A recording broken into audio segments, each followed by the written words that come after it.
This is a very special session in which we honor people that have made some very significant contributions to the conservative movement. I'm going to turn this session over to Cliff Friars, who is going to manage and conduct this session. And I think many of you know a lot about Cliff. Is one of my longtime friends and associates who has been basically an architect of the conservative movement. Cliff should actually, the symbol of Cliff should be a chair, because he has chaired virtually everything from campaign committees to the Conservative Party, the Reform Party, to the many of our election project activities. He has been just a devoted servant of the conservative movement. And like so many of our people, much of what Cliff did was behind the scenes. Us elected people would get the publicity at the end of the day if things went right, but there are people behind the scenes who have done enormous work for the movement. The movement would not succeed, the parties would not succeed. And this Cliff Friars Award, which we're going to award this morning, was set up to recognize those people that are behind the scenes, never get the recognition that they should or that they deserve. And it's an attempt to give some of that recognition this morning. So I'd like you to welcome Cliff Friars to the mic for our session.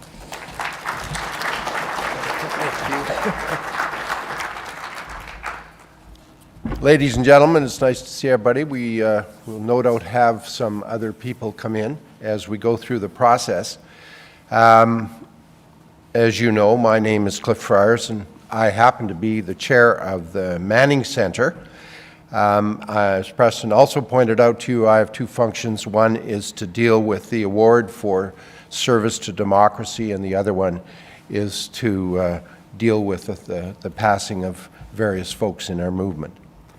We will now proceed with the award presentation. I am looking for Bruce's picture. There we are. First of all, I'd like to welcome the people sitting on the dais. First of all, Christine Adu, mother of our recipient, Bruce Adu. Christine. Steve Rennick, from the Canadian Association of Petroleum Producers, and who worked with Bruce.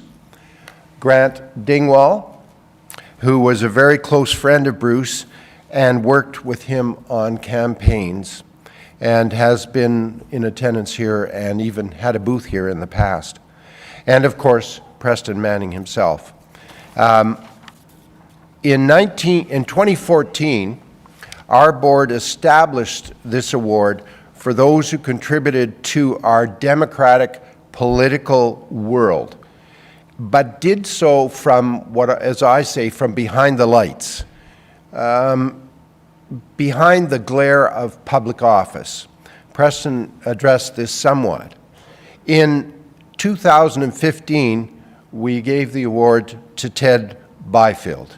In 2016, we gave the award to Anne-Marie Keeley and David Prest. In 2017, we gave the award to John Walsh.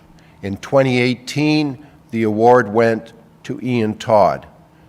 And that is a considerable list of people who've done a tremendous amount behind the scenes for the movement. This year, the board has awarded the award to Bruce Adu. This is our first posthumous award. I can only say how proud I am to have the Centre, the Manning Centre, the movement, the conservative movement, and my own name associated with Bruce Adu. I give you Grant Dingwall, ladies and gentlemen, who will present Bruce and his mother. Grant.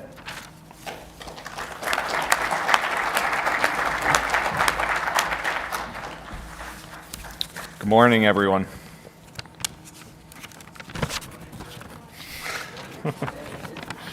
Well, it's clear we're amongst friends. It's a great honor to speak briefly this morning about my friend Bruce Curiato, who tragically left us on Christmas Eve. There's a lot of tropes that people say about friends that they've lost, about infectious optimism, about smiles that can light up rooms, and about personalities larger than life. I don't have to tell any of you who knew Bruce that when it came to him, all of those are true. I won't speak for long today because Bruce and I agreed that the best speeches were short ones. But I want to tell you a bit about this man and about why we're honoring him. I met Bruce when we were at Carleton University. I was deeply involved in our campus conservative club, but I'd avoided the politics of our student union. Carleton had been ruled by a cabal of lefties from the Canadian Federation of Students for, well, as long as anyone could remember, and fighting them seemed a waste of time. It was hopeless. Well, one night, I was out with my friend Nick Bergamini, who many of you probably know, and he was deeply involved in that fight, and he was grinning from ear to ear.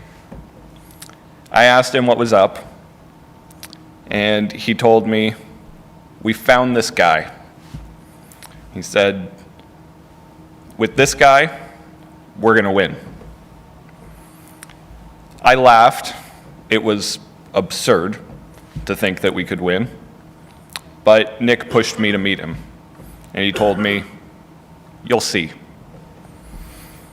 Well, I met Bruce, and he was warm, he was well known, and he was relentlessly positive.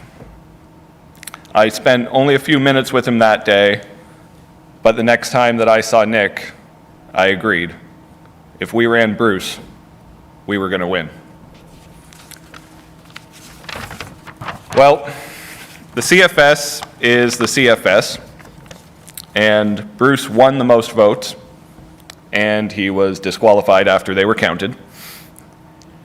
And that spurred even more people to take up the fight. And year after year, the movement grew at Carleton, and before long, the CFS lost, something I never thought I would see.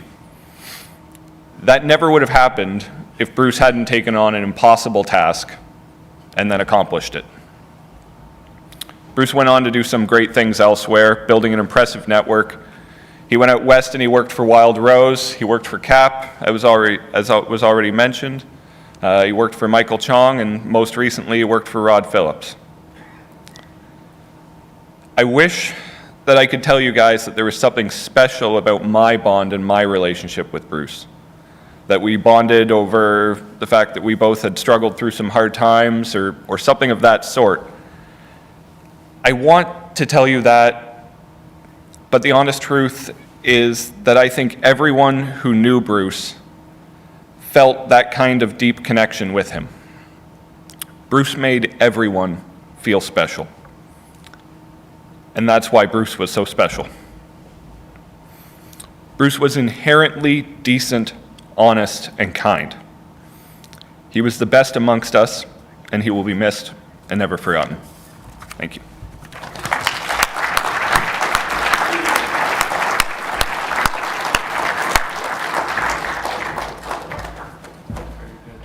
Okay, we'll proceed. Christine, do you want to come stand up here in the center?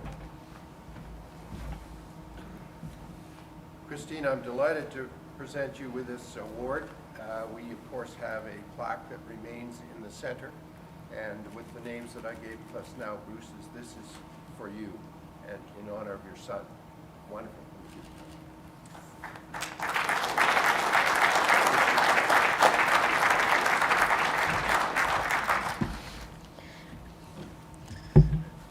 Thank you.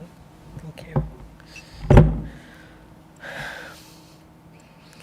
I'm greatly honored to accept this award on behalf of my beloved son, Mr. Bruce Treado. Thank you.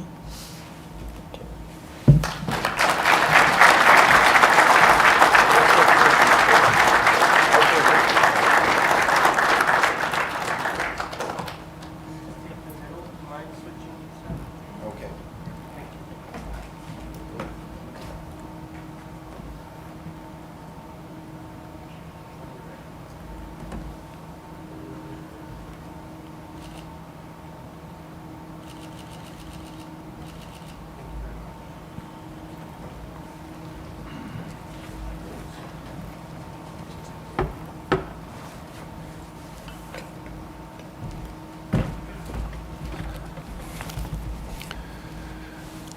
Ladies and gentlemen, I will now proceed with the in memoriam. What you're going to see is the pictures of the folks I'll be talking about appearing on the screen. This tends to be a very quiet time, so please bear with us.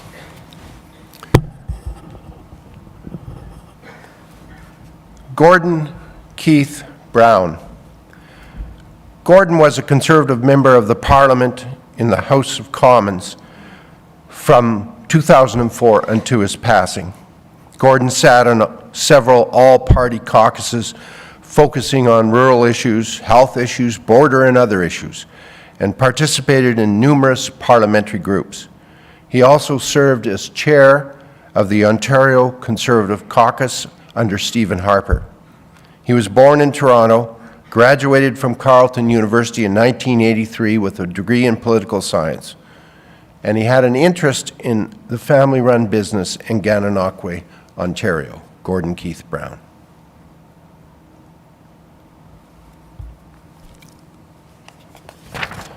Myron Thompson. A Conservative member of Parliament, Myron Thompson served as MP for the Wildrose riding in Alberta from 1993, first for Reform and later the Conservatives. He stepped down in 2008. Myron began his political career in Canada in 1994 as a member of the Reform Party and continued to serve under its successors, the Canadian Alliance and the Conservative Party of Canada. He became known for wearing a cowboy hat, even lobbying to be allowed to wear it on the floor of the Commons. Myron is of my time and always was my kind of political example. Myron leaves behind wife Dot and son Dennis.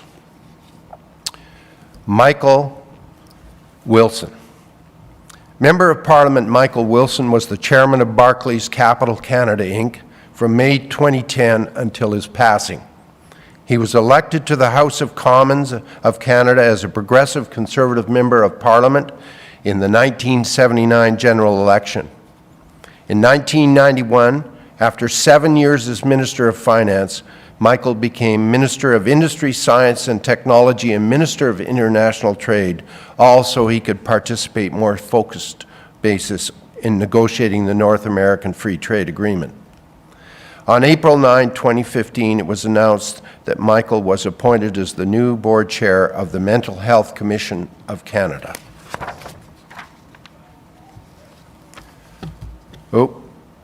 Clayton Howard Riddell. Clay Riddell was the founder, president, and CEO of Paramount Resources, a petroleum-based company in Calgary, Alberta. And as an oil man and an owner of the Flames, he is a considerable recognized person in Calgary and Alberta. Clay was a president of the Canadian Society of Petroleum Geologists and chair of the Canadian Association of Petroleum Producers. The Clayton H. Riddell Faculty of Environment, Earth and Resources at the University of Manitoba was made possible by a generous donation to create an endowment fund for the faculty, which combines the Department of Environment and Geography, the Department of Geological Sciences, and the National Resources Institute. However, in May 2010, Carleton University announced the creation of Canada's first graduate program in political management, the Clayton H. Riddell Graduate Program in Political Management, made possible through a donation from Clay. Clay's passing is very personal to me. It was Preston and myself who went to him to support our dream to create Canada's first political management school. He did so unreservedly. Noble Alfred Villeneuve. He was a Progressive Conservative member of the Legislative Assembly of Ontario from 1983 to 1999, and served as a cabinet minister in the governments of Frank Miller and Mike Harris. Noble won a landslide victory in the 1995 election as his party returned to power with a majority government, at which time he was appointed Minister of Agriculture, Food and Rural Affairs with responsibility for Francophone affairs. He worked as a farmer and real estate appraiser after graduating from high school. Chris Stockwell. Oop.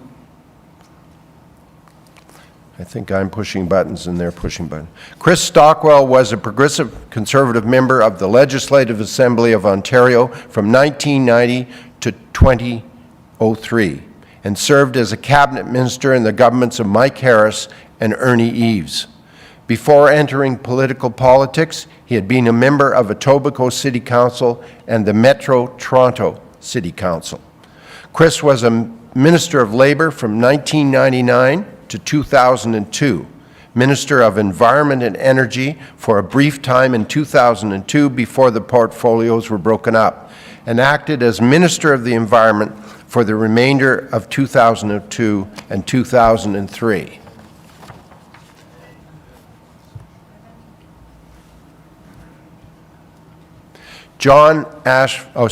Keith Ashfield. Keith Ashfield served as the Member of Parliament for the electoral district of Fredericton from 2008 to 15, and before that was a member of the New Brunswick Legislature from 1999 to 2008. He served in the federal cabinet in various capacities from 2008 to 13. He was sworn in as Minister of Natural Resources and Energy on June 27, 2003. He was elected to a third term in 2006 in the redistributed district of New Maryland, Sunbury West, leaving the cabinet as his party formed the opposition following the election. On November 7, 2007, he won the nomination to be the candidate of the Conservative Party of Canada in Fredericton for the next federal election. He was appointed Minister of Fisheries and Oceans on May 18, 2011.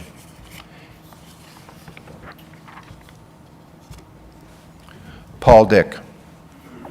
Paul was a Conservative Member of Parliament in the House of Commons from 1972 until 1993.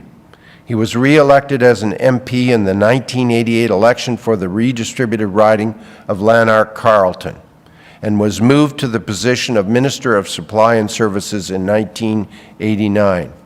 At 53, and having spent most of his adult life in politics, Dick found entry-level work at a stock brokerage firm and ultimately achieved much success in the industry until his passing last year. Thank you for your attention.